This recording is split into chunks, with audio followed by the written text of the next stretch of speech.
Hey guys, welcome back to the channel. My name is Chris. Thank you for joining me today. This project, well, this is a spindle sander and this is what holds it up on the wall. By the way, there is the beefiest cleat under there. You gotta see it, it's pretty cool. And it's unique to this shop because it doesn't have wheels. Everything I've built in here so far has wheels and this doesn't, but it works pretty well. So if you wanna see how I did it, also a little bit of storage as well, join me, let's go. Okay, before we get started, guys, let me just have a moment of your time. You guys have been involved in this channel for a long time, a lot of you for many years. Now, there's a channel out there called You Can Make This Too by a gentleman named Caleb Harris. He and I are neck and neck in our race to 100,000. Funny, quick little story. He and I both, in 2017, were at the Video Woodworkers event in Oklahoma, Skiatook, Oklahoma, and we both had 1,000 subscribers at that very moment. And right now, we are neck and neck around the 91 to 92,000 subscriber mark. So we've done a little challenge with each other to really see who gets to 100,000 first. But the first one there loses, okay? Reason being is I'm gonna pose it to you guys. You are my audience and I've linked his channel down below. You may have already subscribed to him, and if you have, fantastic, but if you're not, go over there and spam his channel. Subscribe to him, get him to 100K before I do, and the ultimate bragging rights on who has really the most generous audience, that's who wins. So that's the challenge. Go subscribe to Caleb, and now let's get back to the video. To get this project started, we're gonna make the beefy cleat. Yes, I'll show you another picture of it here. Posted that on Instagram, got a pretty funny reaction to it. If you wanna see some of the shenanigans that I do on Instagram, definitely subscribe to me on there or follow me on there. I'll put a link down below. As you see here, I'm just gonna join this together with some glue and some screws. And that's gonna be the kind of a theme with these projects, especially working with this black laminate plywood that I've got. A lot of times laminate doesn't stick to too much. So glue and screws, well, screws are really your friend here. Glue just kind of helps you temporarily put it together. Anyway, you can see me ripping down a few pieces here. Now this is gonna be the other side of the cleat, the adjoining face on the actual tool holder. And I'm using some Star Bond, some black CA glue to kind of glue this in place. And again, it doesn't really have an unbelievable bond because of the laminate, but you gotta come back with some screws. Now, time to cut a 45 and another 45 here. And I think this is gonna work. So it turns out this beefy cleat was a little too beefy. As you can see here, I've got to trim it down a little bit. I removed those screws, and of course, now it's gonna fit the tool holder. Speaking of which, this is gonna be part of the tool holder as well. This is the top of it, and we're gonna attach this cleat up into the other side, the underside to be exact. A little glue, Star Bond of course, just to kind of tack it in place, and then come back with some 2-inch screws. That's gonna be plenty strong. And again, I don't really have plans for this project. I'm just kind of following my nose, and I've used the base of the spindle sander to kind of get my measurements. And now, but here's the deal. I want to put this little cove, or it's actually a fairly large cove, or a cutaway on this piece. I don't want this big protruding angle to sit out in the middle of the shop. I want to kind of keep the feeling nice and airy. And of course, there's going to be a drawer up in the top as well. And I think this is going to be kind of a cool aesthetic. And again, I haven't done something like this in the past. This is my first time making something that's gonna be up on the wall that's gonna hold this much weight. And of course, this also saves on weight just a little bit, not too much, but I think the aesthetics are really why I'm doing that. So I really have become accustomed to using this black laminate plywood. I think I'm gonna use this more often in the shop for my shop projects. I really like the aesthetic, but you've gotta use a lot of screws for it because again, the glue doesn't stick to its surface. And if anyone has any tips on that, I know you can sand it and make it a little bit more abrasive, help the glue have a little more tooth stick, but you know what, screws are fine. Now, time to mount the beefy cleat to the wall. I'm using 3-inch screws right there behind the stud. And then everywhere else, I'm gonna angle this drill just a little bit and screw in another 6 screws, and this should be plenty strong for what we wanna do. All right, once the cleat is installed and level, a little light sanding, and we put it up on the wall. Looks pretty good to me, and I tested out with the base, liking it so far. Okay, truth be told, this is a mistake. A pretty big one at that. I thought I had enough room for this to take on the base of this. However, it's not. It's not enough room at all because I got dust collection and I totally forgot that I need at least probably another 2 inches to accommodate this hose. So yeah, let's try to figure this out. You know, I've said this before, there's 3 things in life that are a certainty: death, taxes, and mistakes in woodworking. And honestly, that probably should be a t-shirt. Anyway, moving on. But I've taken a piece of 1/2-inch Baltic birch and I've cut it down here on the bandsaw after tracing out the base. I'm staying a little bit proud of the line. I'm gonna come back at the disc sander and I'm gonna bring it to the line to give me a really nice fit. And then, well, here's the deal. I'm gonna sand it down a little bit more and I'm gonna put a little spacer block in the back of the actual black piece here. And now we're gonna mount some drawer slides. The idea here is that the spindle sander will be attached to these and you'll be able to pull it in and out as you need it for dust collection. Hopefully this works. Little double-sided sticky tape, and we're gonna attach the base to this. I like to remove the adjoining side with something sharp, an ice pick or a screw, something like that. Little tip for you, and it looks like it's gonna work pretty well. I do have to put a small screwdriver into the base of this because in order to take them out, you have to pop a little, yeah, you see me doing that there, and it comes right out. Now it's time to install the rest of the screws into the drawer slide on the bottom of the base, put it back in place, and it's looking pretty nice. I've installed the spindle sander as well with a few panhead screws. Everything's coming together, but I've got to take the actual thing apart real quick and install one more block in the back just to kind of give the base of this a little bit more support. All right, now to install this drawer, but first I need to actually make the drawer, and the measurements are pretty simple. You take the opening of your drawer area minus exactly 1 inch. All right, in this case, this thing is exactly 13 and 7/8 of an inch. Real slick, dude. You don't know that? Let me check. Next time before you hit record, have your ducks in a row. Jeez. 13 and 7/8. So I need to go to the table saw and cut a piece that's 12 and 7/8. So let's do that now. Okay, real simply, if you're installing these drawer slides, they're a 1/2 inch each. So make your piece 1 inch less than your opening. It's that simple.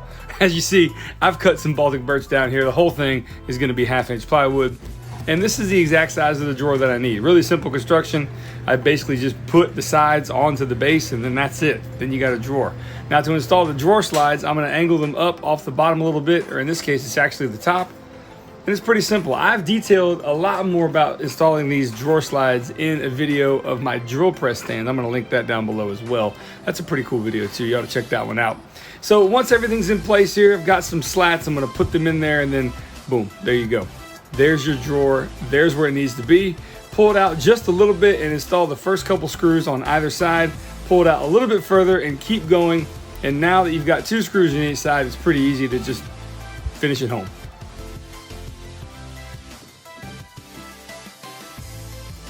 All right, with it up on the wall, looks pretty good. Now it's time to make a drawer face. And again, I'm using the same material. I'm gonna break the edges with a chamfer bit as well.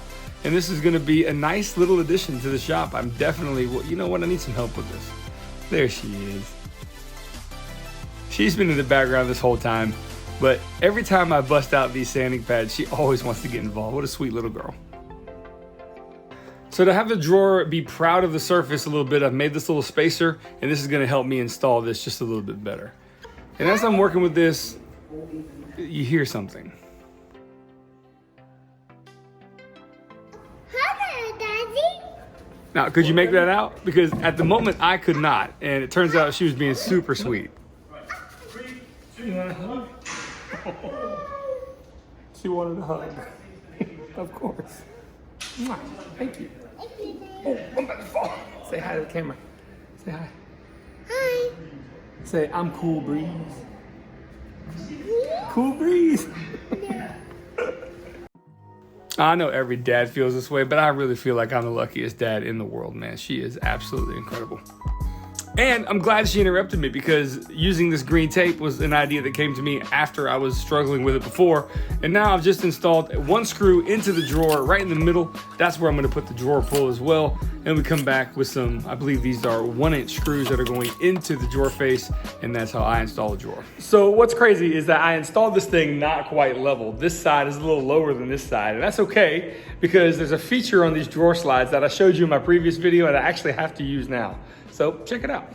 So I've uninstalled these 2 screws on this side and you can see this is lower than here. It just was an accident. So real simply, I'm just gonna use this little feature again.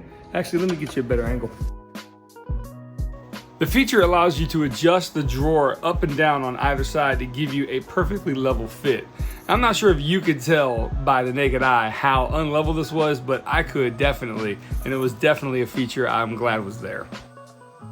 So this is the part in the project where you use the tool that you're making the thing for the tool for. Make sense? Yeah, I think so. So I've got a piece of little black laminate plywood. We're gonna use this to kind of create a cove into it. And this is gonna be the drawer pull, the shop-made drawer pull that's gonna be installed right here. I'm simply gonna put one screw in. Turns out I'm not quite strong enough to get that done, so I enlisted the help of a clamp. And then I'm gonna take 2 other screws and drive it home. And that, my friends, is a shop-made drawer and drawer pull. I like it.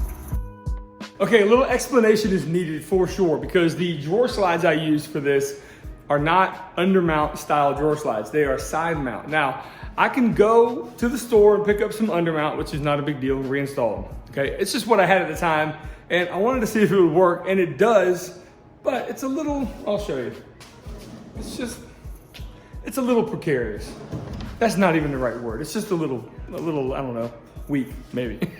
But there's a way around that, and I'm gonna show you my way around it temporarily, but I do recommend doing undermount drawer slides. They're meant to carry the weight of something like this. So I'll actually link a pair of them from Amazon down below. Check them out. I'm probably gonna order those and reinstall them, but for the time being, let me show you my solution.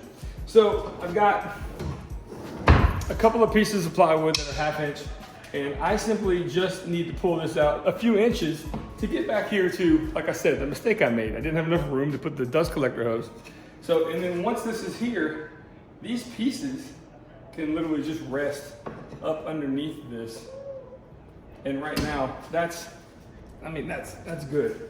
It's not loose, it's not weak. It's good to go for now, but definitely undermount hardware is required, okay? So this is, again, one of those videos where, man, you know what? Everything didn't go as according to plan, but sometimes that's okay. And that happens in people's shops. Guaranteed, across the country, across the world, people are building things, and it's just not, okay. It's just not realistic that every project you're gonna do is gonna be just perfect, and butterflies and roses and all that good stuff. So this is a pretty good workaround, I think. Let me know what you think, or if you think I'm a bonehead, then go ahead, tell me that in the comments too. But you guys are pretty nice. My audience is absolutely awesome, and thanks again. So that's my workaround, and let's finish this thing up. Hi, me again. I just realized something as I was pushing this back, that these pieces just compressionally, these pieces just stay where they are, and they can come out with it, and then go back with it. So, hey, that's a good temporary solution until I get those undermount hardware.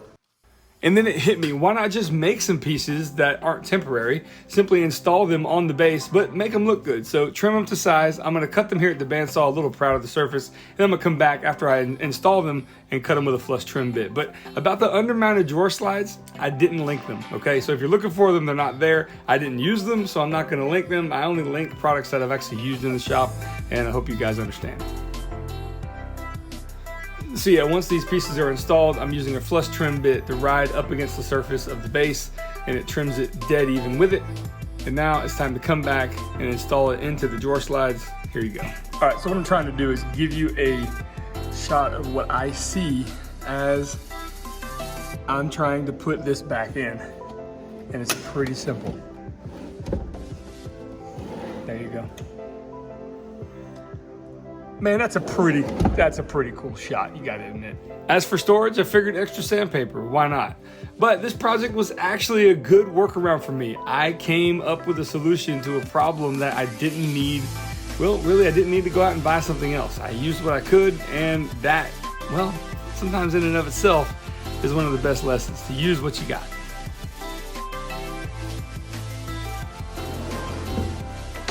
I'm not gonna lie, this project turned out better than expected. I really didn't think I was using the right drawer slides, and I'm still not, okay? Still not.